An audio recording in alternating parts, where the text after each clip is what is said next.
Right, guys, back once again for the second of 3 parts in this Keep Sell Sunderland Players First Team Squad mini-series. As I've said in part 1, even though there'll be a bit of a gap between uploading these videos, I would think, but you never know, don't hold me to that.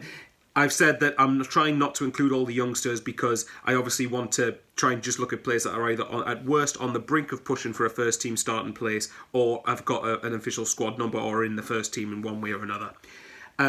Last episode I covered goalkeepers and defenders, and this episode is solely dedicated to midfielders because, quite frankly, midfielders is a position where Sunderland are quite well stocked in, and one that, you know, I think we could probably do with maybe a creative midfielder of sorts, but obviously that's not the point of these videos.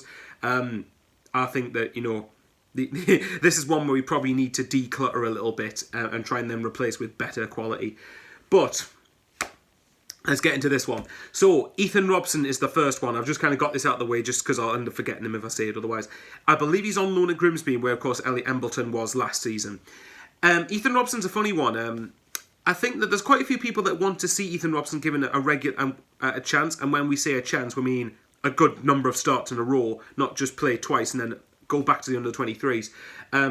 Ethan Robson's kind of a funny one because when I've watched him, I think he's done all right, but I don't think he's stood out enough. And granted, he hasn't had much. You know, the argument you can make the argument that if you're not going to give him a chance to play first team games, you're never going to know if he's any good. That's a fair argument. So, for now, for Ethan Robson, I would say keep, but if he doesn't show any development in the next year or so, then I'll be open to getting rid of him.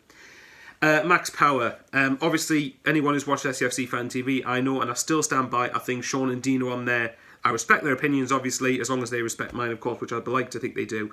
I think they make Max Power way too much of a scapegoat. Not everything is solely down to the midfield. Not everything is down to Max Power. He's not the only player on the pitch. But in saying, I do get that he's not the most fanciful of players, but I personally believe that you do need a player who's a bit of an industrious engine in the middle of the park, and I do believe Power offers that.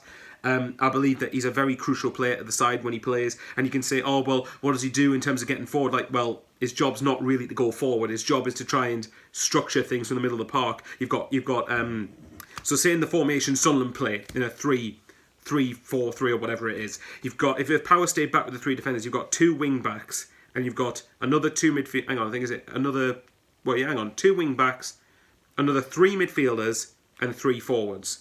Hang on, that's not right. You mean maths absolutely horrendous, but you get the idea. You've got 3 other midfield. You've got 3 other you got the 2 wing backs, which count as the midfielders, I suppose, and you've then got another midfielder, and then you've got the 3 forwards. That's 6 players out of 10 outfield ones going forward. So I don't think you need Power joining that as well. And I'm saying that just on the formation that we like to play.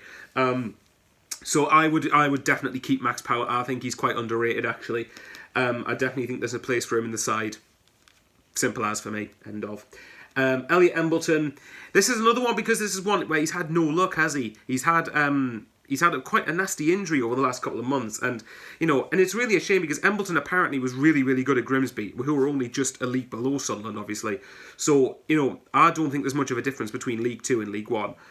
Certainly not the top end of League 2, bottom end of League 1, but I think Elliot Embleton could do a job in League 1. So I would keep Embleton for now, but I'll be open to loaning him back out again. This is another one, George Dobson. There's a funny one with Dobson here because I like the energy that he's got in midfield, but I do think Dobson, like Power, has a role in the squad. Whether I'd start him or not, I don't think I probably would. I think I'd probably have him as a squad player, and I think so I'd keep him there just for the sake of having him as a squad player. But you know, if an offer came in on loan or a good, decent offer to sell him, I wouldn't be overly averse to it. Grant Leadbitter. I don't know why I put an accent on there. Grant Leadbitter. Sell or get rid, whatever, another. Because as much as I mean, obviously I wasn't into football when Grant Leadbitter had his first stint at Sunderland, so I'm just going to remember Grant Leadbitter for this last year that he's been at the club. But for me, I think Grant Leadbitter, it's a shame really because you can tell he wears his heart on the sleeve. He wears the badge on the shirt with pride, and you can tell he's Sunderland through and through. Unfortunately, and I think this is just a consequence of him ageing. It's not his fault. His legs just aren't good enough anymore. The game passes him by. It's too quick, and he used to offer decent set pieces. That was the one thing he did offer, and his set pieces recently have been a joke when I think he's played. But that's not necessarily his fault. I do like Grant Leadbitter as a bloke, and obviously off the field, he's been through a hell of a lot, the poor lad. So I would sell him as a player or get rid of him as a player, but I would happily keep him on the coaching side or at the club in some capacity because I do think he deserves it. Josh Cowen is another one.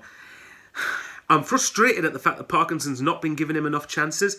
And I know, and I'm saying this just purely because we were told by QPR fans that he should be able to be more than good enough to do the job at the top end of League One. And for me, even though I said I think when Power's performances have dipped, as much as I still rate him, and I do believe his power is still good enough, I do believe Scowen should have been given a chance ahead of him. Now, obviously, he played at Bristol Rovers, which is the last game, which feels like a lifetime ago now. He played in that game and didn't stand out, but nobody did. So I'd like to see Scowen in the side that we were like. I would have liked to have seen Scowen in the side we were playing in January or February. Obviously, he didn't join till back in January, but you know what I mean. Ruben Sammet. I think at this point you've got to sell because he's not gonna. If he's not going to break into the team now, when is he going to break into the team? Don't get us wrong. If he has a chance to break into the team, great. But if not, then there's not really much point in keeping him. Bali Mumba, pretty much the same. I liked him when Jack Ross first started him at the start of his tenure, but then for whatever reason he didn't keep him in the first team squad enough. So yeah, Mumba, I think unless he's going to break into the first team, sell, because there's no point in him keeping him around. Luke O'Nien, now here's another, because I debated heavily putting Luke O'Nien in the defenders section, because although as a position when we signed him, he wasn't a defender, he's been playing consistently at right back.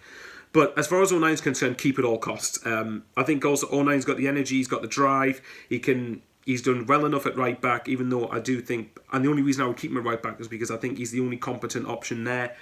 But O'Nien, I think you've just got to keep at all costs. So that, guys, that's my rushed version of part 2. Let me know in the comments below, again, either on the last video or on this one, or indeed part 3, which will be coming up soon. What you think? Is there anyone that you would get rid of? Is there anyone that, what's your opinion? And stay tuned for the final part of this series. And take care, guys. Remember, stay safe. Take this pandemic seriously.